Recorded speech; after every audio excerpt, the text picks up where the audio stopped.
Jesus injala Jesus injala iti kofa keseti lala injala Jesus injala Jesus injala iti kofa keseti lala Saul kuma David kuma kumani na wajini jira wagayoni Saul kuma David kuma kumani na wajini jira wagayoni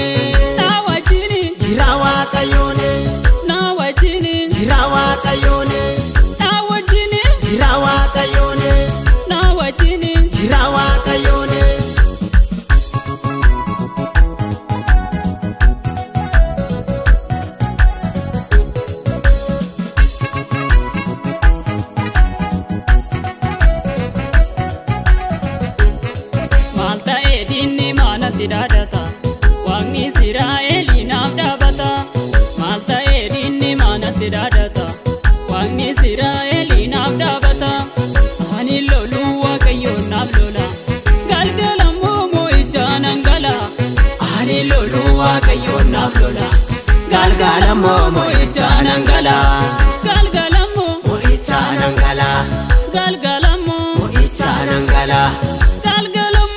ichanangala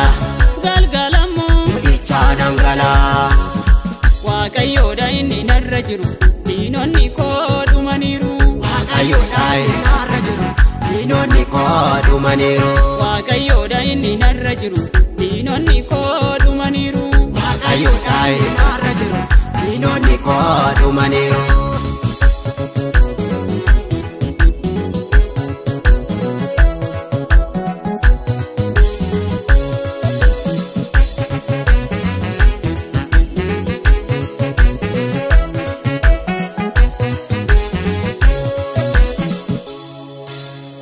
Ana waqayyo dibe Saulu mantu dibe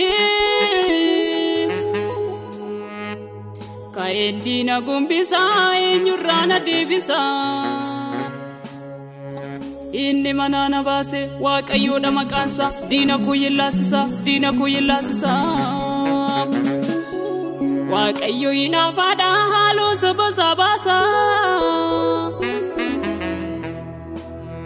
Jalladi dun qabatu dayti surra kasa Waqayyo ina fada halu sabasa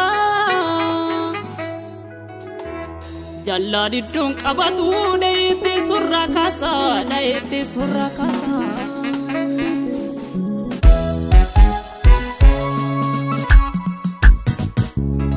Waqayyo da inni narra jiru dinonni kodumaniru Wakayoda inni narra jiru dinonni kodumaniru Wakayoda inni narra jiru dinonni kodumaniru Wakayoda inni narra jiru dinonni kodumaniru Dinonni kodumaniru Dinonni kodumaniru Dinonni kodumaniru Dinonni kodumaniru